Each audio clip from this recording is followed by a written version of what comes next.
Cerita hikayat Abu Nawas dan 6 ekor lembu yang dapat bicara. Pada suatu hari, Raja Harun al-Rashid memanggil Abu Nawas menghadap ke istana. Kali ini, Raja ingin menguji kecerdikan Abu Nawas. Sesampainya di hadapan Raja, Abu Nawas pun menyembah, dan Raja bertitah, "Hai Abu Nawas, aku menginginkan 6 ekor lembu berjenggot yang pandai bicara. Bisakah engkau mendatangkan mereka dalam waktu seminggu? Kalau gagal, akan aku penggal lehermu."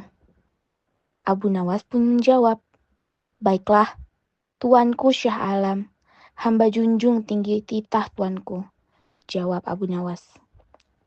Semua punggawa istana yang hadir pada saat itu berkata dalam hati, "Mampuslah kau Abu Nawas." Sembaring pulang, Abu Nawas bermohon diri dan akhirnya pulang ke rumah. Begitu sampai di rumah, ia merenungkan keinginan raja. Seharian ia tidak keluar rumah. Ia baru keluar rumah persis setelah seminggu kemudian, yaitu batas waktu yang diberikan raja kepadanya. Ia segera menuju kerumunan orang banyak, lalu ujarnya, "Hai orang-orang muda, hari ini hari apa?" Orang-orang yang menjawab benar akan dia lepaskan, tetapi orang-orang yang menjawab salah akan ia tahan. Dan ternyata tidak ada seorang pun yang menjawab dengan benar. Tak ayal, Abu Nawas pun marah-marah kepada mereka. "Begitu saja kau nggak bisa menjawab? Kalau begitu, mari kita menghadap Raja Harun al-Rashid untuk mencari tahu kebenaran yang sesungguhnya."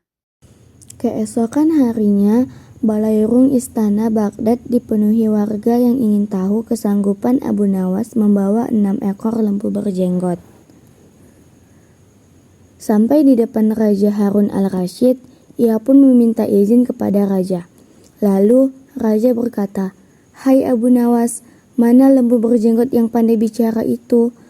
Tanpa banyak bicara, Abu Nawas pun menunjuk ke 6 orang yang dibawanya itu. "Inilah mereka, Tuanku Syah Alam." "Hai Abu Nawas, apa yang kau tunjukkan kepadaku itu?"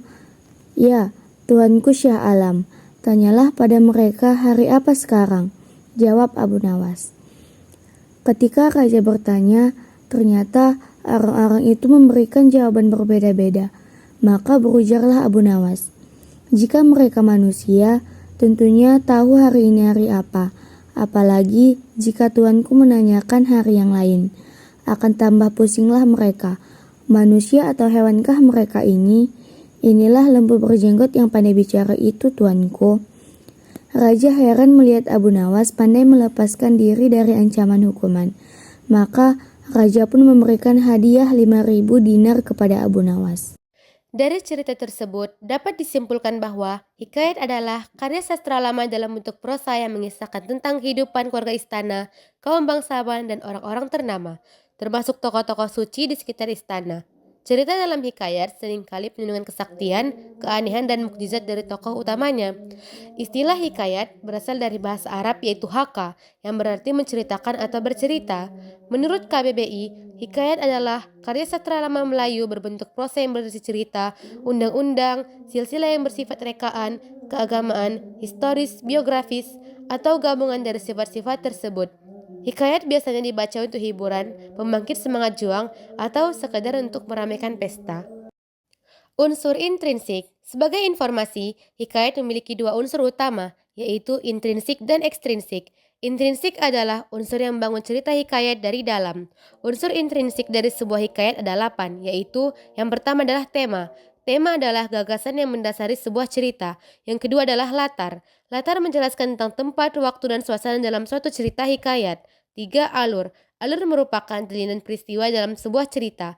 Yang keempat adalah amanat. Amanat adalah pesan yang disampaikan oleh pengarang melalui sebuah cerita. Unsur intrinsik yang kelima adalah tokoh. Tokoh merupakan pameran dalam cerita hikayat. Yang keenam adalah watak atau penokohan, yaitu yang menggambarkan watak seseorang tokoh dalam cerita tersebut. Yang ketujuh adalah sudut pandang. Sudut pandang merupakan teknik yang dipilih oleh penulis untuk mengemukakan gagasan dalam cerita. Yang kedelapan adalah gaya bahasa, merupakan kemampuan penulis dalam menyajikan suatu cerita yang menggunakan bahasa dan unsur-unsur keindahan lainnya. Nilai-nilai yang terkandung dalam hikayat Abu Nawas dan 6 ekor lembu yang pandai bicara. Yang pertama adalah kita harus bertanggung jawab atas pilihan yang kita buat dan cerdas dalam memecahkan masalah. Yang kedua adalah bahwa manusia yang baik itu adalah ketika ada keselarasan antara perkataan dan perbuatan, yaitu saat raja memberikan tantangan kepada Abu Nawas, ia menerima tantangan dari raja dan akan dapat membawa 6 lembu yang pandai bicara, dan ia berhasil membawakannya kepada raja atau kiasan dari 6 lembu yang pandai bicara. Yang ketiga adalah percaya pada diri sendiri. Yang keempat, berusaha dalam menjalankan tugas. Yang kelima, berani dalam menjalankan dan meyakinkan kebenaran. Abu Nawas ketika diperintahkan sang raja, hal yang pertama dilakukan adalah dia berani menerima tantangan dan siap mengambil resiko. Padahal kalau salah menerima tantangan, dia akan dipenggal sang raja. Begitulah cerita hikayat Abu Nawas dan 6 ekor lembu yang pandai berbicara.